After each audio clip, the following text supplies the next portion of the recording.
চলো বর কী কী বাজার করে নিয়েছে সেগুলো তোমাদেরকে দেখায়। তো ফার্স্টে নিয়ে এসেছে একটা বিস্কুটের প্যাকেট, বিস্কুট শেষ হয়ে গেছিলো। আর এতে রয়েছে হচ্ছে দেখো আলুর তরকারি রয়েছে, যেহেতু আজকে রাত্রে রান্না থেকে ছুটি আমার, তো তার জন্য আর কি বরকে বলেছিলাম রুটি তরকারি নিয়ে আসবে, মানে পরোটা তরকারি। তো এই দেখো এটা আছে, এগুলো আর খোলার দেখানোর কিছু নেই। তো আর এই প্যাকেট আছে, প্যাকেটে ধরো আর খুলছি না, ঠিক আছে। সবজি বাজার নিয়ে এসেছে, দেখো এরকম কাঁকরোল ছোটো ছোটো আছে, কিন্তু একটু হলুদ আছে, তো ঠিকই আছে। আর এই দেখো আম, কাঁচা আম, এই ভাদ্র মাসে এখন আম পাওয়া যায়। এখন তাল পাওয়ার কথা, কিন্তু এখানে তাল পাওয়া গেল না, এখানে আম পাওয়া গেছে, কাঁচা কাঁচা আম।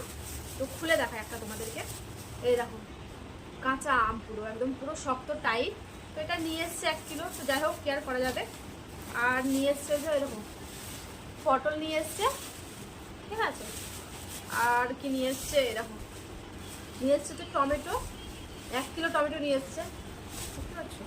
আর কি নিয়ে এসছে, আর নিয়ে এসছে হচ্ছে দেখো আলু।